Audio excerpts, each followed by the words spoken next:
Okay, so if you're cool, we're going to kind of jump right on in because I got a lot of questions for you, Kate. So, hi, Okay. everybody.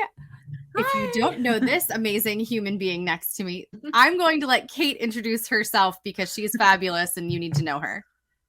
Oh, why, thank you. Well, I think that you're fabulous as Thank well. you. So, hey, everybody. I am Kate Doster of katedoster.com, and it is my soul and soul's mission to put money in the hands of good people so they can do good with it and to eradicate this idea that nice people finish last in 2022. Because the truth is, people love to spend money. Like, I guarantee that if I asked you, hey, have you bought anything on Amazon in the last 2 weeks? Your answer is yes.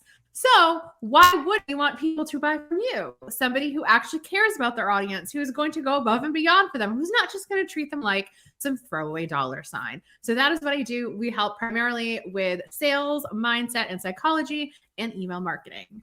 We know about email lists and how important they are, but the big struggle that a lot of people have is how do I get the right people on my email list? Care to give any insight on that? Sure. So it's a twofold approach. And you're going to find, especially with my attitude towards unsubscribes, that if these like two bouncers, because that's essentially what they really are not set up well, the riffraff is going to come in. And we just don't allow that because only cool people can hang out with us and only cool people get to hang out with you in the inbox. Like it's a privilege to be on your email list. So the very first thing is your freebie, lead magnet, opt-in gift, ethical bribe if you're gross and usually an old white guy. But your freebie, you want to make sure it's answering a yeah, but question that somebody has about your particular niche or whatever you've decided to focus on. Because if they already have some type of excuse, that means they've at least been taking it more seriously than like everybody else out there, right? So if you were going to do something about bullet journaling, because say, even if you don't have a bullet journaling product yet, in your head, you'd really like to actually make one. I mean, you're hanging out with Caroline, so she's going to show you how to make some really cute things in Canva for that. Just saying, like, guys, get the stuff. But in the back of your head, you kind of secretly know what you want to sell a product on. So you're going to think to yourself, or you're going to go out and research and be like, what is a yeah, but that someone's going to have about bullet journaling? Yeah, but I never stick to it. Yeah, but it's too cumbersome. Yeah, but it just doesn't work for me. Yeah, but.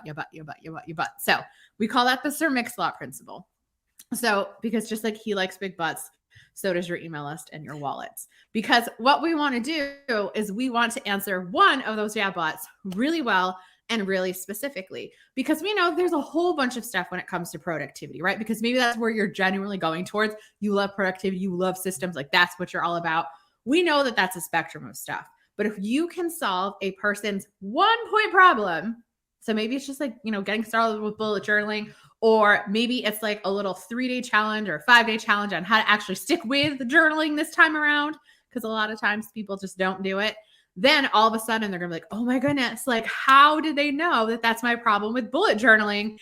And like, this is amazing. What else do you have? And that's really what we're going for. So we want to make sure that our lead magnet itself is only attracting people who have been thinking really truly solve a problem, because that's going to start resonating action takers. And rather than going big and broad in general, I think going really specific, almost one of those mile deep sort of scenarios, is a lot better because like, oh, it's so efficient. And then in your freebie, whether it is a PDF, like I said, a 5-day challenge or whatever the modality is, you're going to show them that that's just one piece of the whole puzzle. But since you solved that one piece so well, they're going to want everything else, right?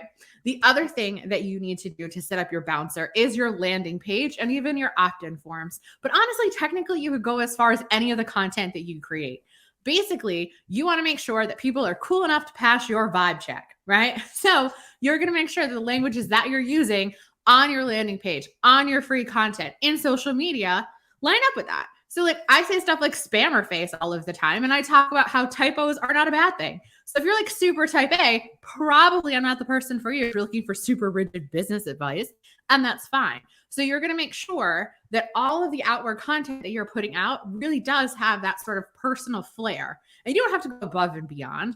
But if you're one of those people, like, that you're going to swear in the inbox, that's just the way you naturally are. You're not putting up a front to swear to be cool, but that's just you.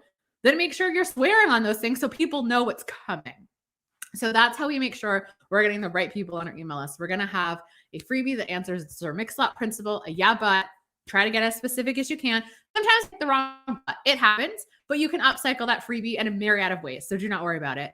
And you want to make sure that your landing pages and all of your outward facing content really does have your personality, your style, so that like people know like, this is my person. I want to learn from them. Thank you so much for coming today and bestowing your knowledge on us. And so people can find you at, what is your website? You go to katedoster.com, and I do have a podcast. We're going on a bit of a summer/spring break, but it is every other week. It's called Inbox Besties, and you can go there as well. If you're like, I'm not really in the mood for a webinar, I'll make sure that Caroline drops the link. I do have a freebie that's 2 years worth of strategic email ideas. So I literally like January, week 1, send this, week 2, send this. If you're a rule breaker, you can like switch them up, or you can like go look at May. I let them know if it's like, oh, it's mint julep day in May. So like you have to send this in May. So, and if you're like, but Kate, like, what about, January, February? They come back. So it's fine. If you're watching this and it's like July, it's cool. The rest of the months come back. Just recycle it. You're good. Oh yeah. It's fantastic, guys. If you're one of those people who's like, it is Friday at 3 p.m. I have a half an hour before I can pick up the kids. I have no idea what to send. That's an awesome freebie for it. Kate, thank you so much for joining us. And guys, we will see you hopefully at the webinar. You guys should all sign up. It's going to be fantastic. Bye. Bye, everybody.